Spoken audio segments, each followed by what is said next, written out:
திருச்சிற்றம்பலம். ஆலயம் அறிவோம் YouTube channel viewers அனைவருக்கும் வணக்கம். போன பதிவில் நம்ம நந்தனாரோட வரலாறை நம்ம பார்த்தோம். நந்தனார் எப்படி இருந்தார், எப்படி பக்தி பண்ணார், அவர் நடராஜ பெருமான்கிட்ட எப்படி ஐக்கியமானார் அப்படின்ற அந்த வரலாற்றை நம்ம பார்த்தோம். இந்த பதிவில் நம்ம திருநீலகண்டத்து குயவனார் அப்படின்றவங்களை பற்றி பார்க்க போகிறோம். போன பதிவில் நம்ம முடிச்சிருந்தோம்.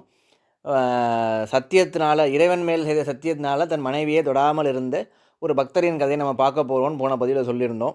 அவர் வேறு யாரும் இல்லை, திருநீலகண்டத்து குயவனார். இது திருநீலகண்டத்து குயவனார். இவர் சிதம்பரத்தில் வாழ்ந்து வந்தார். இவருடைய தொழில் பானைகள், இந்த திருவோடு இதெல்லாம் செய்கிறது. குசவன் சொல்லுவாங்களே, குயவர் அப்படின்னு சொல்லுவாங்க பார்த்தீங்களா, அந்த குயவர் தொழிலை செய்து வருபவர் தான் இந்த திருநீலகண்டத்து குயவனார். அவர் பேரே தெரியல, அவர் எப்போ பார்த்தாலும் திருநீலகண்டம்னு சொல்லிகிட்டு இருக்கிறதுனால அவருக்கு திருநீலகண்டத்து குயவனார் அப்படின்னு சொல்லி அவருக்கு பேர் வந்துடுது. அவரோட தொண்டு என்னென்னா, அதாவது தன் வாழ்க்கை எப்படி இருக்கிறதோ அதிலே அவர் ஒரு சிவத்தொண்டு செஞ்சுட்டு இருந்தார். சிவனடியார்களுக்கெல்லாம் தன்னால் முடிஞ்ச ஒரு திருவோடு செஞ்சு கொடுத்து அதை அவங்களுக்கு தானமாக வழங்கிட்டு இருந்தார். வர சிவனடியார்கள் எல்லாருக்கும் அந்த திருவோடை கொடுத்துட்ருந்தார். இது அவரோட ஒரு தொண்டு. அப்படி இவர் தன் மனைவியோடு இருந்து இல்லறத்தை நல்லபடியாக நடத்தி வந்துட்டு இருந்தார். அப்படி இந்த திருநீலகண்டத்து குயவனார் ஒரு தாசி வீட்டுக்கு போகிறார். பரத்தையன்னு சொல்லுவாங்க. தாசி வீட்டுக்கு போய் வேற ஒரு பொண்ணோட இன்பமாக இருந்துட்டு இவர் வீட்டுக்கு வரார். இவருடைய மனைவிக்கு அது தெரிஞ்சிடுது. திருநீலகண்டத்து குயவனாரோட மனைவிக்கு இது தெரிஞ்சிருது. இந்த மாற்றான் பெண்ணை தொட்டதுனால என்னை தொடாதீங்க, இது திருநீலகண்டத்து மேலே சத்தியம் அப்படின்னு சொல்லிடுறார். இவர் சொன்ன உடனே எம்மை தீண்ட பெறா திருநீலகண்டத்து மீளானை அப்படின்னு சொல்லி உங்கள் மனைவி சொல்கிறார். அது எம்மை அப்படின்னு சொல்லிட்டாங்க அவங்க. எம்மைனா இப்போ என்ன ஒருமையில் வரும், எம்மை அப்படின்னா பன்மை. அதாவது பெண்களையே தொடக்கூடாது அப்படின்னு அவர் பெண்களையே எம்மைன்னு அந்த ஒரு ப்ளூரலில் சொல்லிட்டதுனால, இனிமேல் என் மனைவி மட்டும் இல்லை, பெண்களால் எந்த பெண்களையும் என் மனதளவில் கூட நான் நீ நினைக்க மாட்டேன் அப்படின்னு சொல்லி ஒரு சத்தியம் அந்த திருநீலகண்டத்து மேலே ஆனேன்னு அவன் மனைவி சொன்னதுனால, இறைவன் மேலே சத்தியம் பண்ணுறதுனால தான் தொடாமலே ரெண்டு பேரும் வாழ்ந்துட்டு வராங்க, கணவன் மனைவியாக. இதில் குறிப்பிட்டு சொல்ல வேண்டிய விஷயம் என்னென்னா, இந்த ரெண்டு பேரும் ஒருத்தர் தொடாமல் இருக்கிறது இவங்க ரெண்டு பேருக்கு மட்டும்தான் தெரியும். அக்கம் பக்கத்தில் யாருக்குமே தெரியாது. அந்த காலத்தில் எவ்வளோ ஒரு ஒழுக்கமாக ஒரு தர்மமாக வாழ்ந்தாங்கன்றதுக்கு இது ஒரு உதாரணம். கணவன் மனைவிக்குள்ளே சண்டைனா 4 செவத்துக்குள்ளாரே முடிஞ்சிடணும், அவங்க ரெண்டு பேருக்குள்ளே முடிஞ்சிடணுன்றதை இதை எடுத்து காட்டுது. ஒன்று. இன்னொன்று, அந்த காலத்தில் இந்த 2 பொண்டாட்டி இதெல்லாம் வச்சுக்கிறதுலாம் சகஜம்தானே. ஒரு தாசி வீட்டுக்கு போயிட்டு வந்தனால இது என்ன பெரிய குத்தமா அப்படின்னா, ஒரு தமிழறிஞர் அதுக்கு ஒரு விளக்கம் சொல்கிறார். என்ன அப்படின்னா, அந்த தாசி மேல் பல ஆண்மகன்களோட கைப்பட்டிருக்கும், நீ அந்த பெண்ணை தொட்டுட்டு வந்தால் என்னை தொட்டா அப்புறம் அத்தனை ஆண்மகனோட கையும் என் மேல் பட்டதுக்கு சமந்தானே அப்படின்னு சொல்லிட்டு அந்த தர்மபத்தினி அப்படி ஒரு இதை நினச்சி என்னை இனிமேல் தொடாதீங்க அப்படின்னு அவர் சொல்லிடுறார். இவரும் அதை உணர்ந்து பல வருடம் இவங்க ரெண்டு பேரும் ஒருத்தர் தொடாமலே ஆனால் கணவன் மனைவியாகவும் வாழ்ந்துட்டு வராங்க. அப்படி வாழ்ந்துட்டு வரப்போ சிவபெருமான் தன் பக்தன் இப்படி இருப்பதை நினச்சி இவனோட சிறப்பை உலகத்துக்கு எடுத்து காட்டணும்னு நினச்சார். ஒரு சிவனடியாராக வரார். அங்கேருந்து இவன் வரவேற்று எல்லாம் உபசரிச்சுட்டு இவர் இந்த சிவனடியாராக வந்த சிவபெருமான், நடராஜ பெருமான் ஒரு திருவோடை கொடுக்குறார். இந்த திருவோடை அவர் கையில் கொடுத்துட்டு, இந்த திருவோடை நீ பத்திரமா வச்சுக்க, இதை நான் கொஞ்சம் வெளிதேசம் போயிட்டு நான் வந்துட்டு அப்புறமா வாங்கிக்கிறேன், நல்லா ஞாபகம் வச்சுக்கோ, இது ரொம்ப விசேஷமான திருவோடு, இதுக்கு பதில் நீ எதை கொடுத்தாலும் நான் வாங்க மாட்டேன், இந்த திருவோடை திருப்பி நான் உன்கிட்ட கேட்குறப்ப இதே திருவோடை எனக்கு கொடுக்கணும் அப்படின்னு சொல்லி சுவாமி சொல்கிறார். அதை பவ்யமாக வாங்கி ஒரு பெட்டிக்குள்ளே வச்சு இன்னொரு பெட்டிக்குள்ளே வச்சு பூட்டி பத்திரமா வைக்கிறார் அவர்.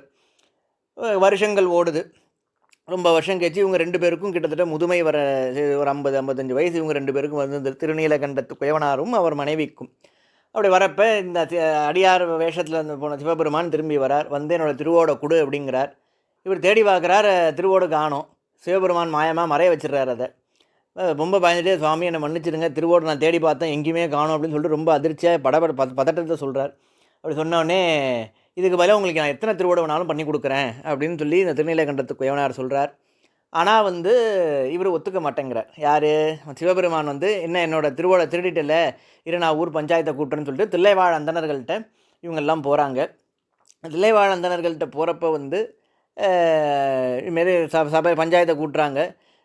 தில்லைவாழ் சொல்கிறாங்க, இவன் அந்தமாரி இது கிடையாது, ஆள் கிடையாது, நல்ல மனிதன் தான் அப்படின்னு சொல்கிறப்ப, அப்போ அவனோட பையனோ இல்லை பொண்ணு மேலே கை மேலே சத்தியம் பண்ணி நான் எடுக்கலன்னு சொல்லுங்க அப்படின்னு சொல்லி இந்த சிவனடியார் சொல்கிறார். திருநீலகண்டத்துக்கு என்ன சொல்கிறேன், எனக்கு புத்திரர் யாரும் கிடையாது அப்படின்றார் அவர். சரி, அப்படின்னா உன் மனைவி தலைமையில சத்தியம் பண்ணி தலைமையில கை வைத்து சத்தியம் பண்ணி நீ எனக்கு சொல்லு, நான் ஒத்துக்கிறேன் அப்படின்றார் அவர். இவர் ஒரே தர்ம சங்கடமாக போயிடுது.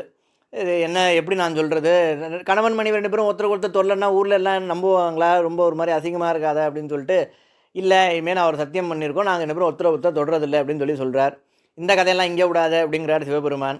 நான் சொன்னோடனே, இல்லை சத்தியமாக சொல்கிறேன், நான் நாங்கள் அப்படி தான் இருக்கோம் அப்படின்னு சொன்னோடனே, அப்போனா ஒரு மூங்கில் குச்சியை கையில் பிடிச்சிட்டு அங்கேயே ஒரு குளம் இருக்கும், புலிக்கால் முனிவர் குளம், வியாக்கிரபாதர் குளம் இருக்கும். அந்த குளத்தில் நீங்கள் முங்கி ஏந்திரிங்க, முங்கி ஏஞ்சிங்கன்னா நான் ஒத்துக்கிறேன் அப்படின்னு சொல்லி இந்த சிவனடியார் சொல்கிறார்.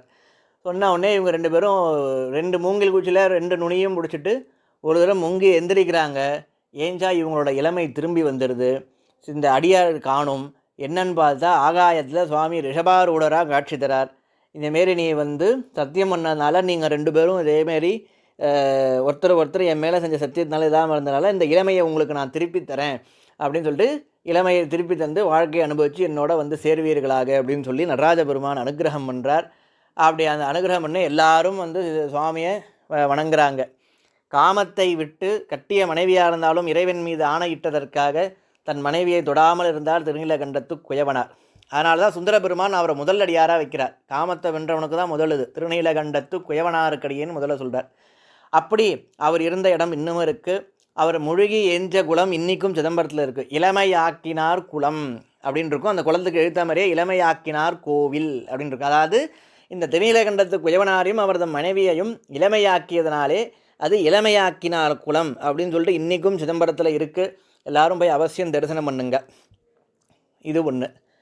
இப்போ ஒரு தன்மேல் சத்தியம் செய்த பக்தனின் பெருமையை உலகறிய செய்வதற்காக நடராஜ பெருமான் இப்படி செய்தார். சரி, தன் பக்தனோட ஆயுள் முடிய போகிறத தெரிஞ்சு தன் காவலாளியை விட்டு அந்த பக்தனை யமனை நசுக்கி அந்த பக்தனை காப்பாற்றிய கதை நமக்கு தெரியுமா? அந்த கதையை நம்ம அடுத்த பதிவில் பார்ப்போம். திருச்சிற்றம்பலம்.